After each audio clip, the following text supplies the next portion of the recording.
नमस्ते dear viewers. तो आज के इस वीडियो में हम लोग प्रॉपर्टीज ऑफ लाप्लेस ट्रांसफॉर्म को डिस्कस करने वाले हैं। पिछले कुछ वीडियोस में हम लोगों ने लाप्लेस ट्रांसफॉर्म के डेफिनेशन और कुछ एलिमेंट्री फंक्शंस के लाप्लेस ट्रांसफॉर्म को डिस्कस किया। तो अगर आपने उन वीडियोस को नहीं देखा है तो प्लीज़ देखिए, क्योंकि वो जो एलिमेंट्री फंक्शंस के लाप्लेस ट्रांसफॉर्म है वो हम लोग लगभग हर जगह पर एज अ फॉर्मूला यूज़ करते हैं। तो चलिए इस वीडियो को स्टार्ट करते हैं। अब जैसा कि प्रॉपर्टीज ऑफ लाप्लेस ट्रांसफॉर्म है, तो इस वीडियो में हम लोग प्रॉपर्टी ऑफ लीनियरिटी को डिस्कस करेंगे, उसको प्रूफ करेंगे और साथ ही साथ हम लोग देखेंगे कि कैसे हम लोग उसको किसी प्रॉब्लम्स में यूज़ करते हैं। ठीक है, तो चलिए सबसे पहले देखते हैं कि स्टेटमेंट क्या है। यहाँ ये हमारा सबसे पहला प्रॉपर्टी है लीनियरिटी प्रॉपर्टी, लीनियरिटी प्रॉपर्टी। ठीक है,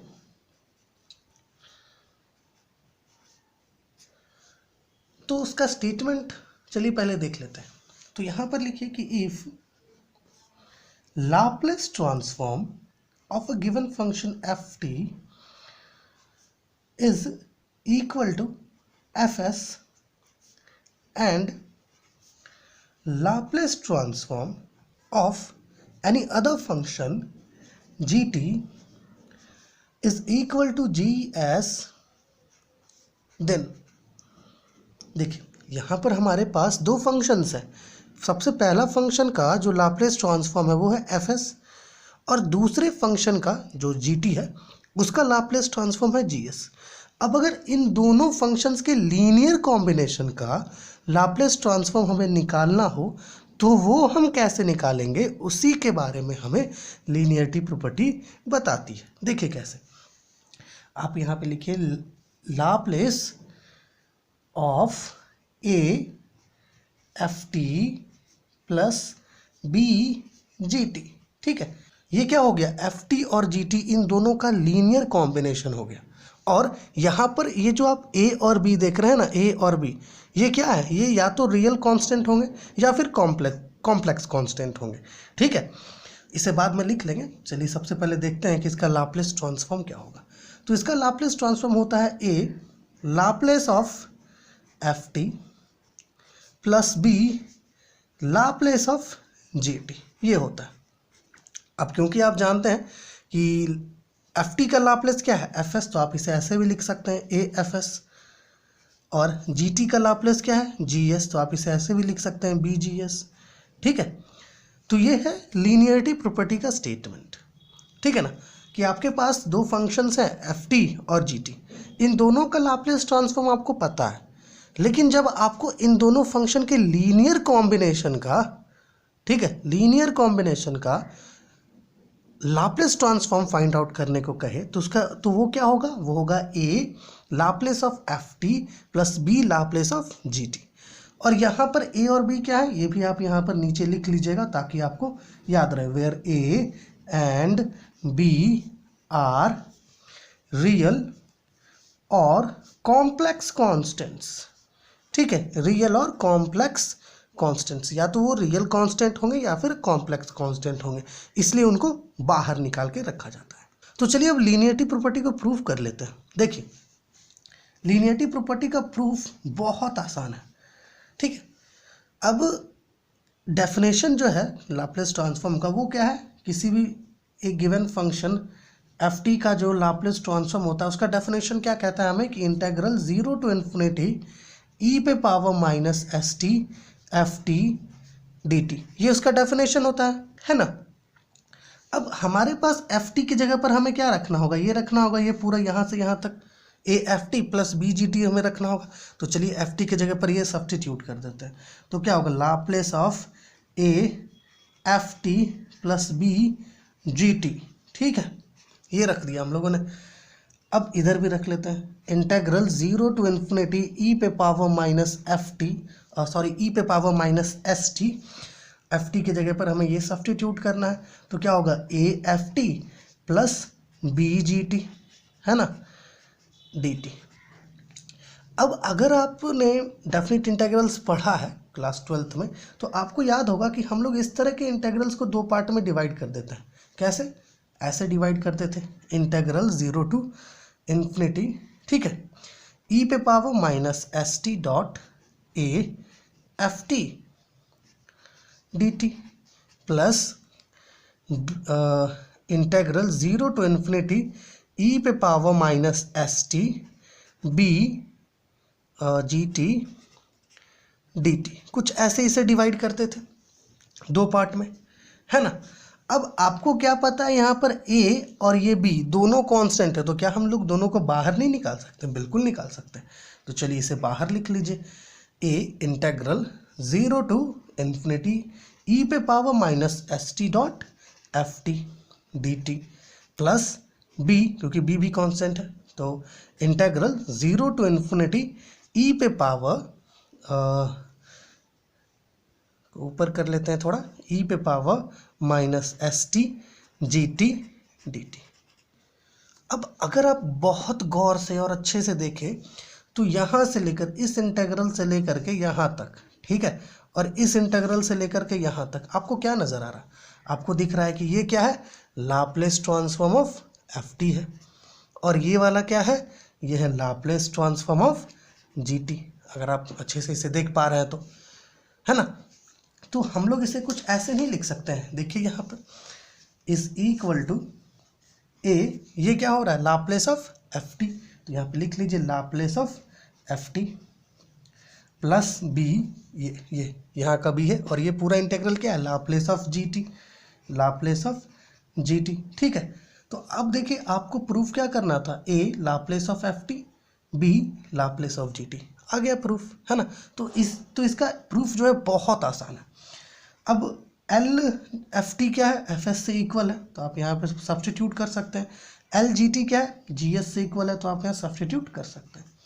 तो इसका जो प्रूफ है ये बहुत आसान है, बहुत इजी प्रूफ होता है इसका, ठीक है।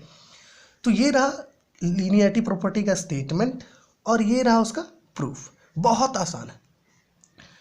अब चलिए बात करते हैं कि लीनियरिटी प्रॉपर्टी को हम लोग प्रॉब्लम्स में कैसे यूज करते हैं, ठीक है। तो चलिए कुछ प्रॉब्लम्स को कंसिडर करते हैं। अब देखिए यहाँ पर, ठीक है, मान लीजिए कि आपके पास एक क्वेश्चन गिवन है कि एवलुएट, ठीक है, evaluate Laplace of 2 cos 2t plus 3 sin 3t, कुछ ऐसा sin t ले लेते हैं, चलिए, ठीक है। कुछ ऐसा आपके पास क्वेश्चन गिवन है, तो आपके पास क्या गिवन है? आपके पास गिवन है evaluate Laplace of 2 cos 2t plus 3 sin t। अब आपको पता है कि भाई हम लोग cos 2t का लाप्लेस ट्रांसफॉर्म बहुत इजीली निकाल लेंगे, sin t का भी लाप्लेस ट्रांसफॉर्म बहुत इजीली निकाल लेंगे, लेकिन इस तरह का कॉम्बिनेशन का तो लाप्लेस ट्रांसफॉर्म नहीं है हमारे पास, है ना, क्योंकि cos 2t और sin t ये एलिमेंट्री फंक्शंस हैं, तो इनका लाप्लेस ट्रांसफॉर्म तो हम बहुत इजीली निकाल ही सकते हैं, बट इसके कॉम्बिनेशन का नहीं निकाल पा रहे हैं। तो कैसे निकालेंगे? Direct property of linearity apply करेंगे इस पर। तो आप यहाँ पे लिख लीजिएगा by applying property of linearity. हम लोग इसको दो पार्ट में डिवाइड कर सकते हैं। कैसे? देखिए ना, इसको अगर अप्लाई करेंगे तो ए का रोल यहाँ पे 2 प्ले कर रहा है, बी का रोल यहाँ पे 3 प्ले कर रहा है, तो आप इसको बाहर निकाल सकते हैं। तो क्या होगा? 2 लाप्लेस ऑफ cos 2t, ठीक है, plus 3 Laplace of sin t। क्या किए? बस लीनियरिटी प्रॉपर्टी अप्लाई करके इसे दो पार्ट में डिवाइड कर दिए, ताकि cos 2t और sin t इसका इजीली लाप्लेस ट्रांसफॉर्म हम लोग फाइंड आउट कर सके। अब आपको पता है कि cos 80, ठीक है, cos 80 का लाप्लेस ट्रांसफॉर्म हम लोगों ने फाइंड आउट किया था पिछली वीडियो में। क्या था वो? s/s² प्लस a² था, है ना। बट यहाँ पर क्या है? cos 2t, मतलब a की जगह पर 2 है, तो करिए क्या, इसका जो रिजल्ट है इसके जगह पर जहाँ पर भी a है उसके जगह पर 2 सब्स्टिट्यूट कर दीजिए। तो यहाँ पे क्या होगा? 2 इंटू s/s² प्लस 4। हम लोग a² का मतलब जो 2² है उसको डायरेक्ट 4 लिख रहे हैं, plus 3 into Laplace of sine T. देखिए जैसे cos t का ये वैल्यू है ना, उसी तरीके से साइन t का भी लाप्लेस ट्रांसफॉर्म हम लोग निकाले थे, सॉरी साइन 80 का। वो क्या आया था? वो आया था a/s² प्लस a² हमें मिला था। बट यहाँ पर साइन t है, a की जगह पर सिर्फ 1 गिवन है, तो इसके रिजल्ट में क्या करना होगा आपको? a की जगह पर 1 सब्स्टिट्यूट कर दीजिए, तो क्या मिलेगा? 1/s² प्लस 1, ठीक है। आप मल्टीप्लाई करके इसका रिजल्ट कुछ ऐसे लिख सकते हैं 2s S square plus 4 plus 3/s² + 1। ठीक है, तो ये हो गया required Laplace transform of this given function. तो इस तरीके से हम लोग प्रॉपर्टी ऑफ लीनियरिटी अप्लाई करते हैं, है ना। चलिए एक और क्वेश्चन लेते हैं और इसको थोड़ा और समझने का कोशिश करते हैं। देखिए, चलिए एक और क्वेश्चन लेते हैं। तो यहाँ पर मान लीजिए आपके पास गिवन है कोई फंक्शन है ft is equal to t plus t² plus t/3। ठीक है, इसका आपको लाप्लेस ट्रांसफॉर्म फाइंड आउट करना है। तो कैसे करेंगे? Laplace of t plus t² plus t/3 सबसे पहले लिख लीजिए। अब आप t का भी फाइंड आउट कर सकते हैं लाप्लेस ट्रांसफॉर्म, t² का भी लाप्लेस ट्रांसफॉर्म फाइंड आउट कर सकते हो, t/3 का भी फाइंड आउट कर सकते हैं।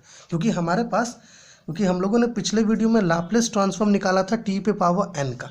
वो क्या आया था? वो आया था n⁴/s⁻n+1 आया था, ये आया था। तो हम लोग इसके हेल्प से इन तीनों के लाप्लेस ट्रांसफॉर्म को बहुत आसानी से निकाल सकते हैं। लेकिन अगर तीनों के कॉम्बिनेशन का लाप्लेस ट्रांसफॉर्म हमें फाइंड आउट करना है तो हमें क्या करना होगा? हमें लीनियरिटी प्रॉपर्टी यहाँ पर अप्लाई करना होगा। देखिए, अगर हम लोग लीनियरिटी प्रॉपर्टी अप्लाई कर देंगे तो इससे होगा क्या? यहाँ पे आप लिख लीजिएगा, ऑन अप्लाइंग लीनियरिटी प्रॉपर्टी हम लोग जो है इसको 3 पार्ट में डिवाइड कर रहे हैं, LT plus LT² plus LT/3। अब इन तीनों के लाप्लेस ट्रांसफॉर्म को इस फॉर्मूले के हेल्प से बहुत ईजिली फाइंड आउट कर सकते हैं। अब सबसे पहला ये इसको कंसिडर कीजिए, लाप्लेस ऑफ t है, मतलब t का पावर 1 और यहाँ पर t के पावर n है, मतलब n की जगह पर हमारे पास 1 गिवन है। तो इसका ये जो रिजल्ट है, इसके रिजल्ट में n की जगह पर जहाँ जहाँ n है वहाँ पर 1 सब्स्टिट्यूट कर दीजिए। तो क्या होगा? 1/(s⁻1+1)। उसी तरीके से t⁻2 है, तो यहाँ पर n की जगह पर 2 गिवन है हमारे पास। तो क्या कीजिए, इसके रिजल्ट में जहाँ जहाँ पर n है वहाँ पर 2 सब्स्टिट्यूट कर दीजिए। तो क्या होगा? 2/(s⁻2+1)। उसी तरीके से यहाँ पर 3 है, तो क्या होगा? 3/(s⁻3+1)। ठीक है, देखिए यहाँ पर इसको थोड़ा सा सॉल्व कर लेते हैं। s² प्लस 2/(2)/(s⁻3 प्लस 3 का वैल्यू 6 होता है, s⁻4। ये हो गया required Laplace transform of this given function, है ना। तो इस तरीके से प्रॉपर्टी ऑफ लीनियरिटी हम लोग अप्लाई करते हैं, है ना, ताकि अगर हमारे पास गिवन फंक्शन के कॉम्बिनेशन या फिर ऐसा कहीं लीनियर कॉम्बिनेशन का लाप्लेस ट्रांसफॉर्म मांगे तो प्रॉपर्टी ऑफ लीनियरिटी अप्लाई करके उसे हम लोग पार्ट्स में डिवाइड कर देते हैं। ठीक है ना। चलिए यहाँ पर और क्वेश्चंस को देखने का कोशिश करते हैं। अब यहाँ पर देखिए नंबर 3 है, Laplace transform of cos² t अगर आपसे मांगे। अब अगर आप ध्यान से देखें तो यहाँ पर देखिए ये सारे आपके एलिमेंट्री फंक्शंस हैं, बट इनमें से कोई भी ये नहीं है। इट मीन्स है कि ये एलिमेंट्री फंक्शन नहीं है। तो ऐसा ज़रूरी नहीं है कि यहाँ पर जो ft और gt है ये कोई एलिमेंट्री फंक्शन ही हो, ऐसा कोई ज़रूरी नहीं है, है ना। बट हम लोग इसको एलिमेंट्री फंक्शन बना सकते हैं। कैसे? हमारे पास फॉर्मूला प्रेजेंट है, cos² t है, तो इसको हम लोग कन्वर्ट कर सकते हैं। कैसे? सम में। देखिए कैसे करेंगे इसको। हमारे पास क्या फॉर्मूला होता है? फॉर्मूला होता है 1 + cos 2t = cos² t होता है। ठीक है, ये यहाँ पर 2 होता है, 2 cos² t होता है। ठीक है, तो हमें यहाँ पर वैल्यू किसका चाहिए? cos² t का वैल्यू चाहिए। तो आपको क्या करना होगा? ये 2 इधर ले आना होगा, तो आपको क्या मिलेगा? cos² t = 1/2 1 + cos 2t मिल जाएगा आपको। ठीक है ना। अब आप इसका लाप्लेस ट्रांसफॉर्म बहुत आसानी से निकाल सकते हैं। देयरफॉर क्या कीजिए, cos² t की जगह पर इस पूरे को सब्स्टिट्यूट कर दिए। तो क्या होगा? लाप्लेस ट्रांसफॉर्म ऑफ 1/2 कांस्टेंट है तो इसको बाहर ही रखते हैं। ठीक है ना। तो यहाँ पे क्या हो जाएगा? 1 + cos 2t। अब आप जो है इसको प्रॉपर्टी ऑफ लीनियरिटी अप्लाई करके 2 पार्ट में डिवाइड कर सकते हैं। यहाँ पे आप लिख सकते हैं कि by applying property of linearity. देखिए हम लोग नहीं लिख रहे हैं, ठीक है ना, आप ज़रूर लिखिएगा एग्जाम्स में। ठीक है, by applying property of linearity आप ज़रूर लिखिएगा। तो यहाँ पे क्या होगा? 1/2 प्रॉपर्टी ऑफ लीनियरिटी अप्लाई करेंगे तो 2 पार्ट में डिवाइड हो जाएगा, L1 + L cos 2t। अब आपके पास L1, ठीक है, लाप्लेस ट्रांसफॉर्म ऑफ 1 का वैल्यू क्या होता है 1/s, तो चलिए इसका तो वैल्यू आ गया हमारे पास 1/s plus Laplace transform of cos 2t, इधर देखिए यहाँ पर cos 80 है, cos 80 का फॉर्मूला क्या है s/s² प्लस a स्क्वायर, तो यहाँ पर a की जगह पर 2 गिवन है, तो इसके रिजल्ट में जहाँ जहाँ पर a है वहाँ पर 2 रख दीजिए, तो क्या होगा s/s² प्लस 4, ये होगा आपका required Laplace transform of given function cos square t। ठीक है, तो ये कुछ तो इस तरीके से कुछ आपके पास प्रॉब्लम्स दे सकता है, जिसको आप direct property of linearity apply करके फाइंड आउट कर सकते हैं। ठीक है ना, तो चलिए आपको जो है हम लोग एक क्वेश्चन देते हैं, आप उसको सॉल्व कीजिएगा। ठीक है, नंबर 4 है वो क्वेश्चन कि Laplace transform of cos 2t dot cos 3t। ठीक है, इस क्वेश्चन को सॉल्व कीजिएगा।